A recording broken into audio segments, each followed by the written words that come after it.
Welcome to the IPv6 Buzz, where we dare to dive into the 128-bit address space wormhole. I'm Ed Horley. And I'm Scott Hogg. On the show, we discuss all things IPv6, strategy, design, deployment, and operations. And I'm Tom Coffeen. We've spent 20 plus years working with the IPv6 protocol. We run a consulting firm where we get IPv6 working for our customers. And we're here to share some lessons learned and how to avoid common mistakes. Today, we're going to talk about internet reconnaissance and IPv6. Yeah, I think people, when they first learn about IPv6 and the vastness of the address space, they think to themselves, well, it's impossible for an attacker to find a target, a victim, to even send a packet to or do probing, and jiggle doorknobs and see if there's some weak system out there to attack. You get the sense, that it's immense. How would you ever find another device wandering through, space? Yeah, that's right. And I mean, even just starting with the smallest, really, I don't want to say legal, but smallest advisable prefix that you assign to an interface, which is a /64, which of course, with 64 bits of interface identification, you've got 1.8 times 10 to the 19th addresses. Yeah, it would take you a long time. If you're on the local network, if the attacker is on the same network as other nodes, it's actually trivial for that attacker to find other devices on the local network. There's a variety of techniques. You could just send different types of multicast packets. Right. The attacker could simply just listen for neighbor solicitations, neighbor advertisements, listen for different types of multicast messages that a node might be sending on the local network. And so it's easy to find other nodes without having to do brute force scanning, but the attacker has to be on the local network. Yeah, exactly. It seems more difficult if the attacker is far away, scanning you from across the internet. And let's say your organization was allocated a /32 prefix, a default kind of prefix, or even larger. Well, even the networks are sparsely distributed in that amount of address space. To even find those /64s seems daunting. Yeah, that's right. Well, in your articles, I mean, it's interesting because there's a fair amount of pretty detailed research that you're covering in your articles. But the focus doesn't really seem to be on what we're talking about. It's really more the internet at large. Mm-hmm. And I wonder if you could talk a little bit about like what you cover in those articles. We'll post links so people can read them themselves. They're quite interesting. But what's really involved in the research if it's not, figuring out how to scan /64s on your local enterprise network? So there've been many, security demonstrations and YouTube videos and presentations showing, link local reconnaissance and showing how that's trivial.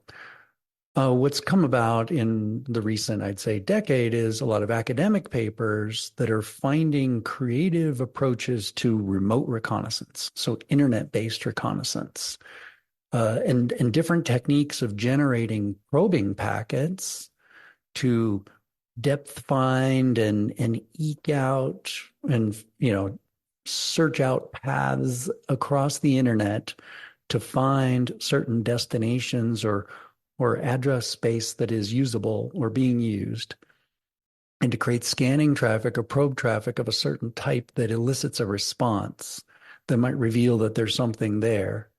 And then also there's academic papers that have analyzed the entropy or how often addresses might be used, or how common IPv6 address planning techniques may put certain hex digits as values and use that to kind of precog the addresses that might be used.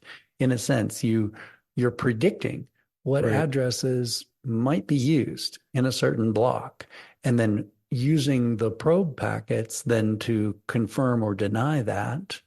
And then also using a combination of those techniques to predetermine or predict what addresses might be used, send probe packets, get the response, iterate on that, and then, cycle through that to then find more and more precise, longer prefixes. Right. So that's kind of the technique. And so there's different academic papers that describe different techniques of sending different types of probe packets and creating what's called a target generation algorithm to create and predict what addresses might be used.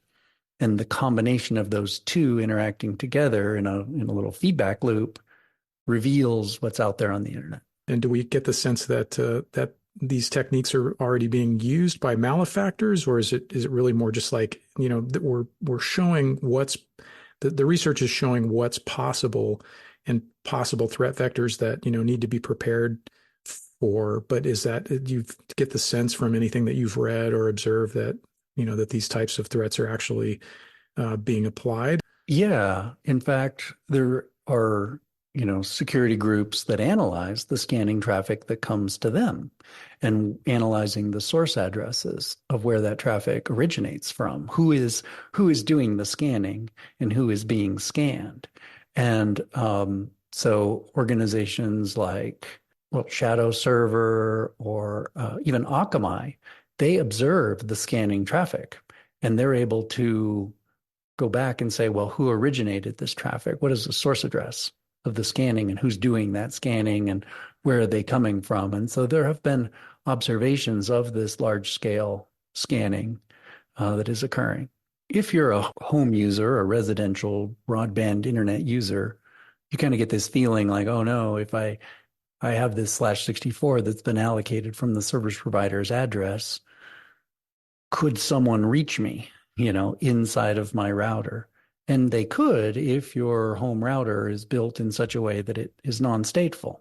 It would allow the inbound connections. And there are examples of certain operating systems that are not stateful, or an attacker could send a packet to, let's say, the subnet anycast address, so : all zeros, and get the device to cough up something.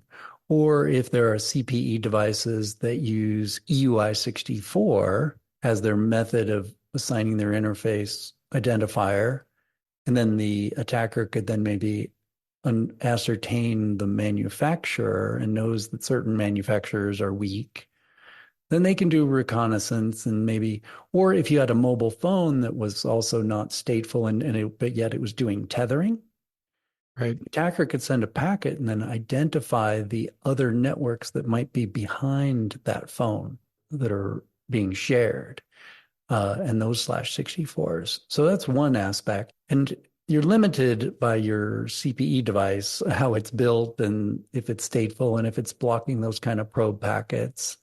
If you're an enterprise network, you have perimeter firewalls, you should have routers with IPv6 access lists that prevent certain kind of probe packets. You can also use reputation filtering to prevent this scanning traffic from the known scanners out on the IPv6 internet. So in an enterprise network, you're more likely to have stateful filtering at your internet perimeter to prevent unsolicited inbound scanning traffic that would prevent anybody from probing any deeper into your network topology inside your network. Thanks for being a Packet Pushers listener. Did you know we've got other IT-related shows you might want to check out, like Heavy Wireless? Heavy Wireless is a deep dive into Wi-Fi, IoT, wireless security, and more. It's hosted by Keith Parsons. He brings decades of experience to conversations with wireless engineers, industry experts, and vendors. So whether you're a WLAN specialist already or looking to expand your skill sets, Heavy Wireless gives you the technical know-how and industry insights to succeed. Find it at packetpushers.net or wherever you get your podcasts.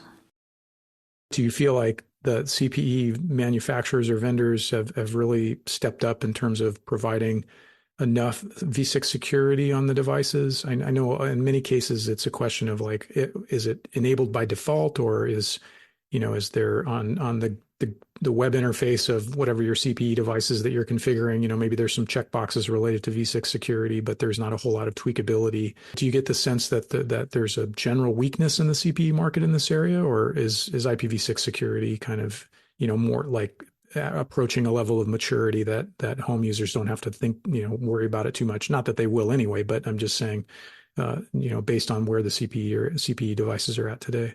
Yeah, I think, there's two RFCs that come to mind for CPE devices. One is RFC 7084, which is basic requirements for IPv6 customer edge routers. And that one just says, the CPE device should act as a router. It should use, DHCPv6. It should do prefix delegation. It should then act as a router and do IPv6 forwarding. But then there's another, auxiliary RFC called Recommended Simple Security Capabilities for CPE devices for providing residential IPv6 internet service. And that RFC number is 6092. And that is an RFC that says, well, we want these devices to be stateful. We want them to behave in a way that they do allow the outbound connections. They pay attention to TCP state information. They remove entries from the state table when connections are terminated, and prevent that unsolicited inbound scanning traffic. For the basic requirements RFC, simple security is a should, not a must. And so a vendor could create a product that meets RFC 7084, the basic requirements, doesn't do the simple security functions, and then their product is tested by a testing laboratory and gets a seal of approval like, hey, yeah, this product is great. It supports IPv6. Unknowing customer buys that product, assumes that it's going to be stateful, kind of like what they expect their NAT 4.4 to do for their v4 traffic, and turns out it doesn't. And so I would say, because that was a should, not a must, that leaves, opportunities for manufacturers of CPE devices to create weak devices, and that leaves the consumer, the subscriber hanging. Yeah, and we haven't had a chance lately on IPv6 Buzz to talk to some folks from the broadband side of the house, because I'd be curious, like sort of, where their help desk interacts with customers that might be having issues that could potentially be tied to V6 security because of a shabby CPE deployment. Is the recommendation still there to, well, let's just go ahead and turn off IPv6 to solve this particular problem? And whether or not that sort of data then, finds its way back to the CPE vendor to, hey, fix your stuff so that this is not an issue, and home users can get the advantages of running IPv6 without potential security risks. I'd be curious to see where the state of the state is on that.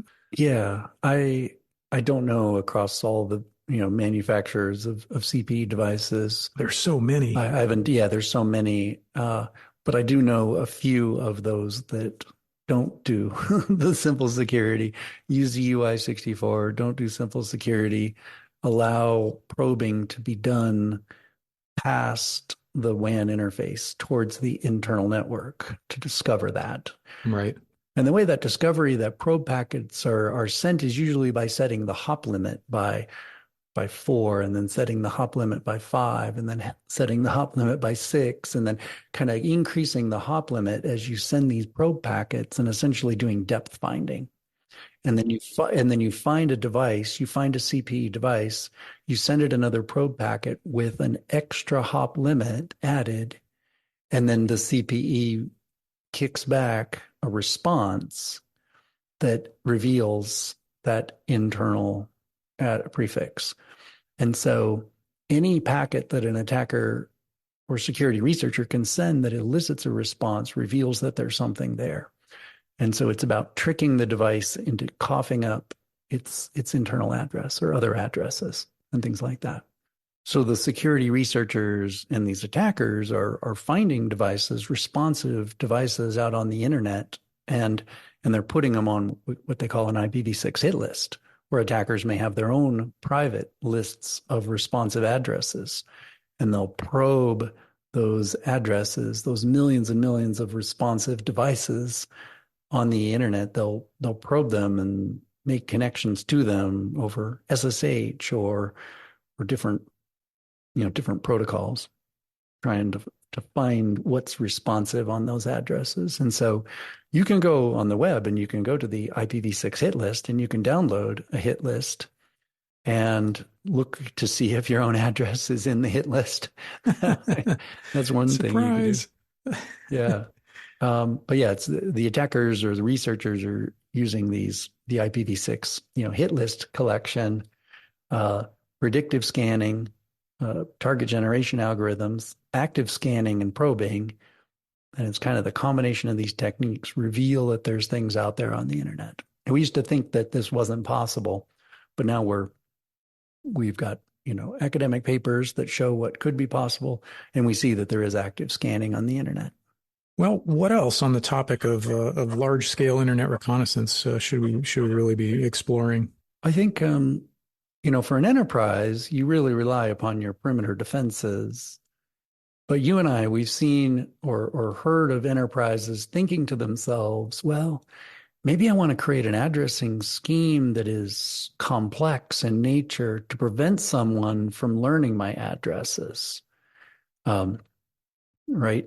The idea that you would obfuscate your addressing plan to prevent other people from finding your addresses. Yeah, that's interesting because theoretically you do have enough prefix space if you're right sizing your allocation request, based on sort of more recent trends of having a larger initial allocation. There could be that sort of approach of randomizing, using sort of a more randomized assignment of prefixes. I can't imagine any maybe I'm just not creative enough to imagine the scenario from in a corporate IT setting where that would provide any sort of value that would exceed the immense headache of trying to administer something like that.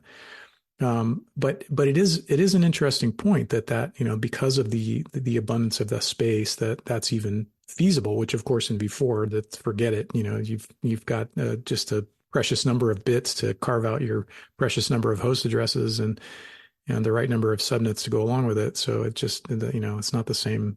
Yeah. Imagine an enterprise that got a /32 allocated from their friendly neighborhood RIR, and they took that and they created a 32-bit random number generator to generate random numbers for the third and the fourth hextet, and then assign /64s randomly for networks across the network. Right. Without any summarization or allocating site prefixes or anything. Right, right. Imagine how difficult that would be. What address is allocated to which network? They're just random. That would be so administratively difficult to maintain a network like that. Yeah, that would quite insane. And of course, we have the ULA prefix that's supposed to be randomized, which is an interesting a use of that same idea for different reasons. I think to make sure there's not overlapping ULA prefix space, which of course there is in abundance. And it's FD00:/48. I'm sorry.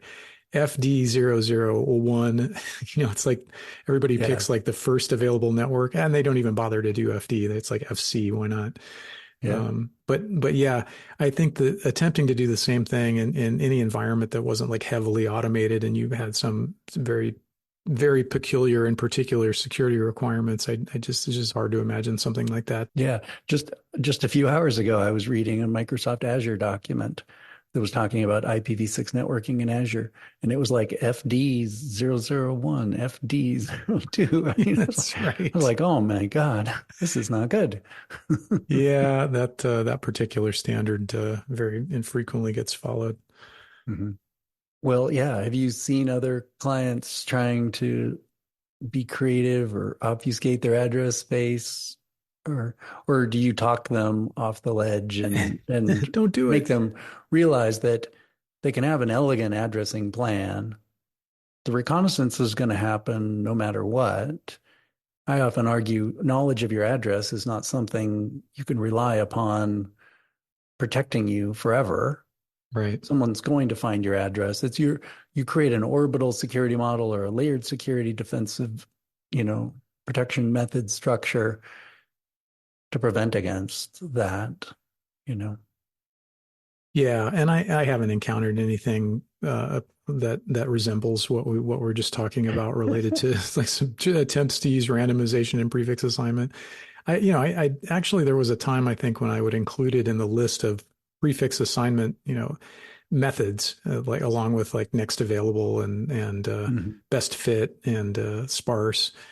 And then I did get that nagging idea in the back of my mind that, some intrepid network engineer, security engineer is going to read this slide that's just describing random prefix allocation, and they're going to get a wild hair, as they say, and just figure out how to implement it in a way that's going to drive everyone else in the organization nuts. Yeah. So I think I took that slide out of my address planning presentation. Yeah, you can do like sequential, you can do sparse, or you can use a lava lamp to seed your random number generator and just write random hex digits. That's the fourth option you hadn't thought of. That's right. Yeah, that one escaped me. Well, it's an interesting topic, and I think we've covered a fair amount of ground. We'd love to hear from listeners that have encountered any IPv6 security issues around, say, prefix assignments that they've done. If anybody's been brave enough to try some random prefix assignment just to create a security benefit, we'd love to hear about that. But I think for large scale internet reconnaissance, I would really recommend folks check out your two blogs on that on the Infoblox Center of Excellence. Really interesting and detailed description of some of that research and some of the interesting findings. Yeah, really great research articles and articles to people who are observing the scanning and where you can find information about the hit list or things like that. Thanks for joining us for this episode of IPv6 Buzz. If you've got feedback or a follow-up on this topic, send us a message at packetpushers.net/FU. We'd love to hear from you and continue the conversation. Also, on packetpushers.net, you'll find a range of deep dive technical podcasts for IT pros, including heavy networking, heavy wireless, and day 2 cloud. There's a whole lot more on the Packet Pushers site as well, such as tutorial videos and a networking job board to help you find or fill your next great role. So whether you're deep in your career or just starting up, Packet Pushers is the place to go to grow both your skills and your personal network. So long, and until next time, we'll see you on the IPv6 Internet. Thanks for listening to IPv6 Buzz, a podcast devoted to truth, justice, and 128 bits of address space. IPv6.